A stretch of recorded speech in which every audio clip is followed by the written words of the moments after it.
Hi, my name's Darren and welcome to my 3D printing room. Traditionally, I've been a Prusa man. I've had 3 Prusa printers now, this being the newest. My old Mark III died and I was looking to perhaps upgrade that to a Mark IV or a Mark IV-S, and it turned out it was actually cheaper to buy a Bambu Labs P1S. And so the big question I ask myself, and I can now, I think, answer for you, is it's the end of 2025, it's nearly 2026. Is the P1S still a good choice at this point in time? Now, the P1S was released all the way back in July 2023, so it's getting on a bit. And Bambu Labs have 2 new printers out now, the H2D and the H2S. So you might be thinking that the P1S is getting a bit old in the tooth and perhaps isn't worth the effort. Well, let's take a look at it. We'll run through the pros and cons, and we'll see if it's suitable for you. Okay, so the first and most obvious thing you're going to notice about my P1S is I don't have an AMS on top of it. I'm pretty sure that stands for Automatic Material Shredder. No, I think the S is system. Anyway, I don't have one because I have zero desire to print multicolored little toys, basically. I print storage systems and jigs and tools, and 9 times out of 10, they just need to be one color. And so if anybody's setting out buying your first printer, I also would recommend just going a single color, because 9 times out of 10, it's all you're going to use. The exception being if you're someone that prints a lot of models for role-play gaming or something like that, then maybe a multicolored printer would be good for you. Now, I'm not going to go through all the specifications. I'll go through some of them, but not all of them. You can look that up on the internet. This is more of a, is it going to do the job you need kind of video. So let's take a closer look. Now, first up, you'll see that it's a fully enclosed printer. The door, obviously, don't need to state the obvious really, but the door opens to give you access there, but also the lid opens up and comes off completely should you need to access from the top, so that's good. And to allow it to vent when printing PLA, it's a good idea to leave the door open or leave the lid up a bit, which is why I printed out this little fella and attached it there. Got that off Maker World. So that lets it vent while I'm printing PLA and works really well. Mind you, I printed PLA with this shut by accident and didn't notice any difference. The big advantage of having an enclosed 3D printer is, of course, the enclosure traps in a bit of heat. And this really helps when printing filaments like PETG, ABS, and I believe ASA and some of the other engineering filaments as well. That extra heat helps them stick to the print bed better and also helps stop warping. The specified print volume is 256 millimeters cubed. I think that's a good size for most people. It's a little bit bigger than the old Prusa Mark III, and the Prusa Mark III did me well for years. There's a little camera here in the top left corner that allows it to capture stop motion video of your model as it's printed, but also you can have a quick look in on the software to see how your print's going without actually coming up and looking at the print bed, which can be very handy and save a bit of time.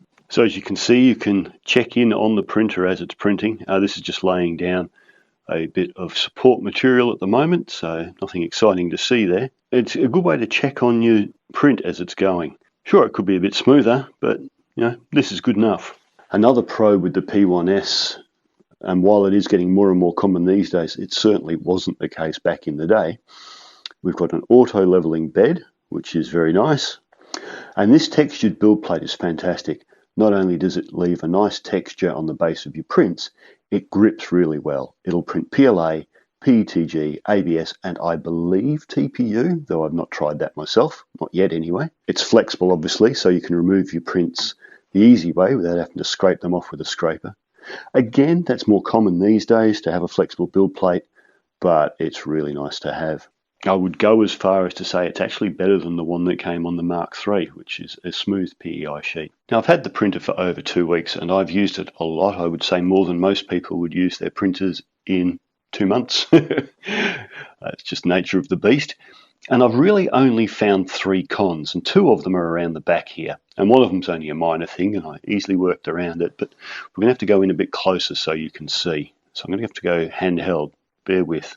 Okay, now the first little con relates to this bit here, which is the poop chute and that's where it spits out purged filament. You can see I've got a collection of said filament here. Now, let me show you what I'm talking about. This is only single print. This is only a single color printer. I don't have the AMS. You would have a lot more poop if it was doing color changes. But anyway, this here, you can see this great big spiral of filament is just the purge at the beginning of a print. Just to clear the nozzle, and then it goes ahead and wipes one of these on the print plate, whereas most printers would just do this. So, a little bit of excessive waste there. It's not the end of the world, but I think it's something that could have been improved in firmware by now. Okay, moving on up from the poop and having a look at the spool and what have you around the back. This is where the spool mounts if you don't have an AMS. As I mentioned, I don't. And the only problem I've got with this is when you have these style of spools with a cutout here. If you've got a spool like a Bambu Labs where the holes are all very small, or a cardboard spool where it's just solid, no problem. But whenever you get one of these with a cutout, and there's quite a few printer filament companies that use them, what happens is as it spins around, the plastic gets caught on these little bits of metal, and it makes quite a noise and makes you think the whole thing's going to break. So what I've done is I've put in these 3 foam pads, and all they do is they just stop the spool moving too close to the printer. It doesn't touch those and alleviates the problem. Now, I mentioned there were 3 cons. The third one is the noise. The background noise level in this room is 37 dB. At the moment it's just moving around a little bit and got the fans going. At a metre away we're already up to 52 dBA. And you wait, it's going to get a lot louder.